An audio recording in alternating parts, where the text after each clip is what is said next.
Hello everyone, it's Miss Rofl. Welcome to my new video. Today I will show you my full HP P90 build. Before we get into the build, quick disclaimer. This is not a meta P90 build. If you've been watching other guides, you've probably noticed a common trend. Most of them are low sanity, low HP setups focused on maximizing damage at any cost. That's not what I'm doing here.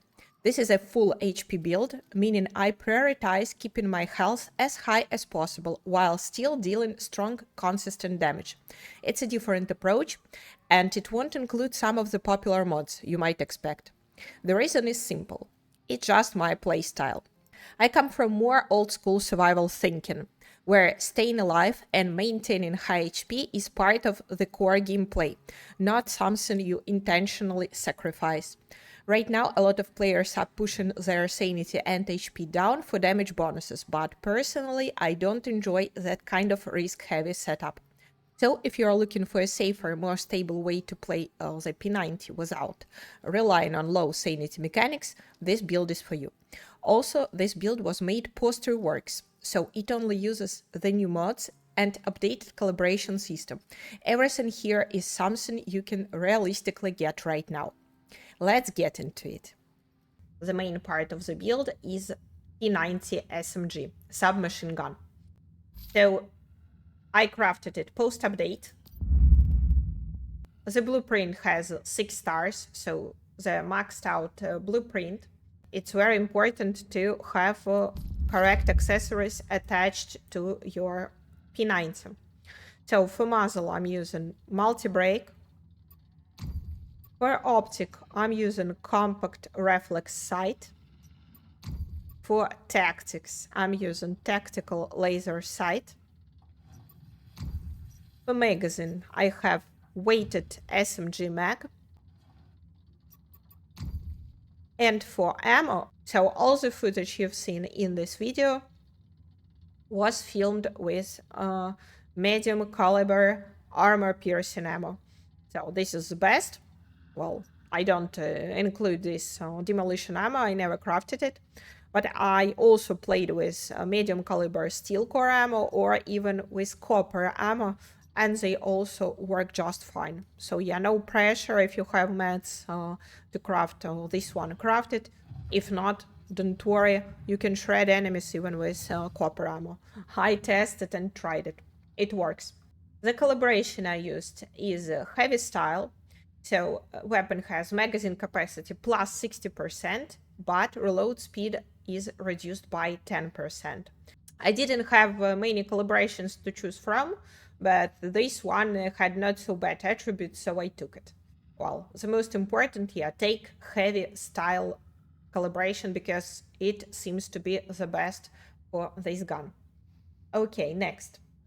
Second, it's shotgun S870 Sandstorm. So why do we need this shotgun? It's to activate Fortress Warfare buff.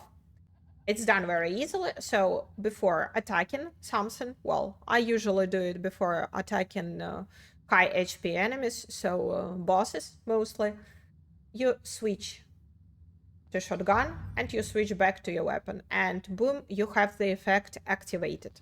No need to do anything else. You don't have to make a shot with this shotgun. Yeah, I need to say that I hate difficult rotations, so I don't like switching weapons mid-fight, but this is really an easy one to do. So just switch to shotgun and then switch back to your P90 and no need to do anything else. But of course, the effect of Fortress Warfare, it goes away pretty quickly, so if you want to enjoy this bonus, you will need to repeat this simple rotation again and again. As for melee weapon, you can use kukri, but, well, not gonna lie, I never use it. Yeah. So this is something which is the best for this gun, but I don't really... I'm too lazy to do it, okay? As I told you, I hate annoying rotations, so yeah, I have this kukri, but I never use it. So now gear. One thing you need to know about me is that I don't like breaking sets. So whenever I have a dominant set in my build, I try to have 4 parts of it. So that's why in my build I use 4 parts of Lone Wolf set. So it's Lone Wolf hat, Lone Wolf gloves, Lone Wolf jacket, and Lone Wolf pants. So usually in my builds I use 4+1+1 scheme. So 4 parts of one set, another part the armor, and one more part, well, an extra bonus you can add to your build. So here key armor is earthly boots, and as an extra part I'm using Bastille mask. Why Bastille mask? Because when you're using just one part of it, it boosts your weapon damage plus 10% when HP is above 70%. So as I'm running a full HP build, this is perfect. But of course, you need to monitor your health, and as soon as it drops, try to heal so you can enjoy this 10% weapon damage bonus. All right, so now let's talk about mods. So let's start with the weapon. So on my P90, I'm using Vulnerability Amplifier, level 17, with Violent Suffix. For my shotgun, which I use just for Fortress Warfare buff, I use Final Territory Violent. Yeah, for cookery. To be honest, I don't even always have it on me. Because, as I said, I don't use it. So, no need for mod. And yeah, all the mods you will see here, they are not perfect. So I'm working on them. But despite them being not perfect, damage is pretty nice. Now, Lone Wolf hat. Fortune's Favor mod with Violent Suffix. Yeah, pay attention that Fortune's Favor, it's the new name of a Fateful Strike mode. So here, as you can see, it's written Fateful Strike. But here on mod, we can see Fortune's Favor name. In my Bastille mask, I'm using Targeted Strike mod with Violent Suffix. In my Lone Wolf jacket, I'm using Quick Comeback mod with Violent Suffix. In Lone Wolf pants, I'm using Deadshot mod with Violent Suffix. In Lone Wolf gloves, I'm using Crit Amplifier with Violent Suffix.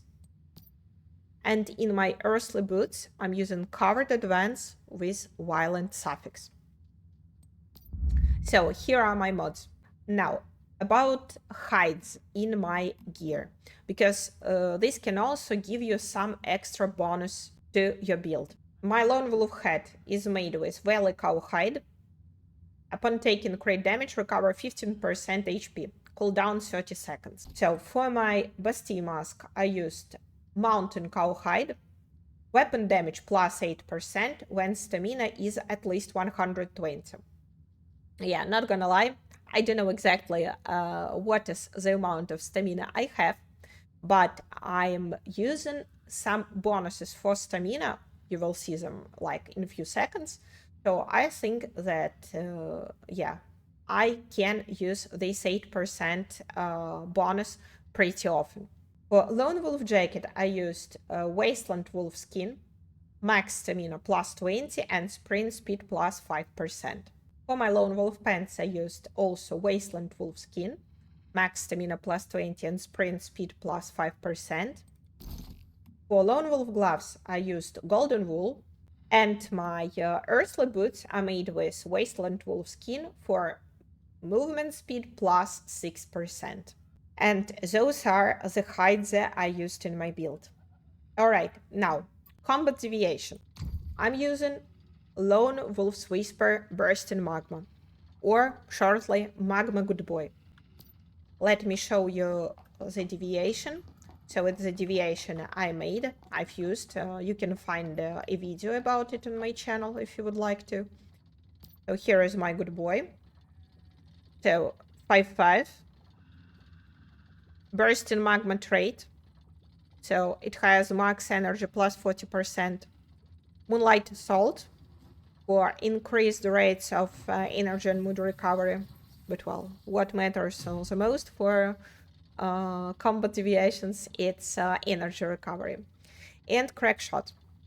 Having it fight alongside grants weapon damage plus 5%. So now let's check out the Cradle. So I use the following Cradle nodes. So Heavy Weapon Mastery, because I have a shotgun. Precision Weapon Mastery, because I have SMG, which is P90. Here, Rapid Aid, because I like healing often to keep my HP the highest possible. Here, a tactical combo, weapon damage plus 15% for 4 seconds after switching weapons or reloading. Well, yeah, it's not really a huge bonus, but I have it, just in case. Deviant Energy Defense. Then I use Energy Surge. Then Steady Hand for the times when I'm activating my Fortress Warfare buff by switching to shotgun. And here, Bounty Hunter. So those are Cradle nodes I'm using. So yeah, in case if you're wondering why I haven't used Marked Strike, because it sounds tempting, weak spot damage plus 20% against targets marked with the bullseye. I even had it activated until I realized that, hey, I can't deal weak spot damage. Because if you will check in my mods, the mod I'm wearing, Fateful Strike, here, check the description, cannot deal weak spot damage. So that's why, as I'm not dealing weak spot damage because of this mod, I decided that there is no point to use the Cradle node for it. So that's why I went for Energy Surge instead.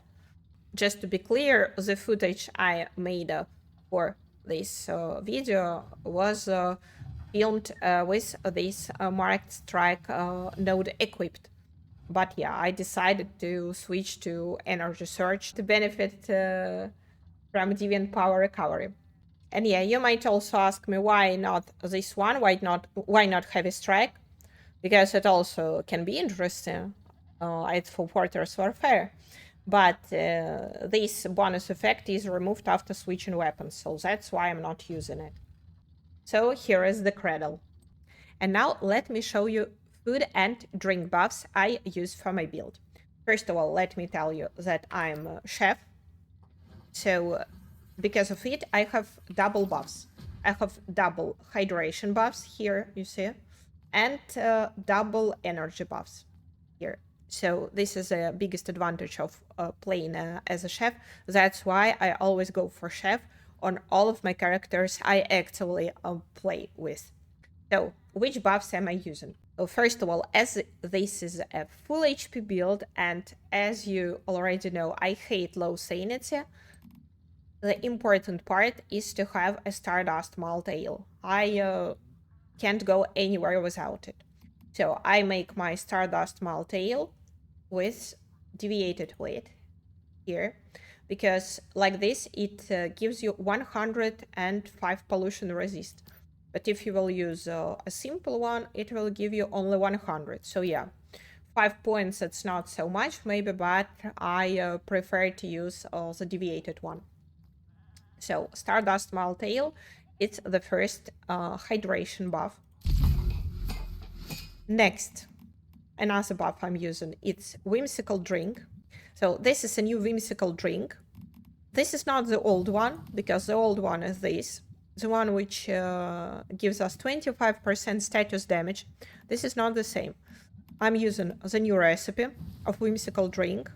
If you want, there is a guide on my channel showing where to get it, where to get this recipe. So I'm cooking this drink as my second hydration buff.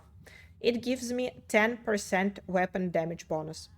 I cook it, well, most often I cook it with deviated saffron, but there are many other options depending on the bonus you would like to obtain.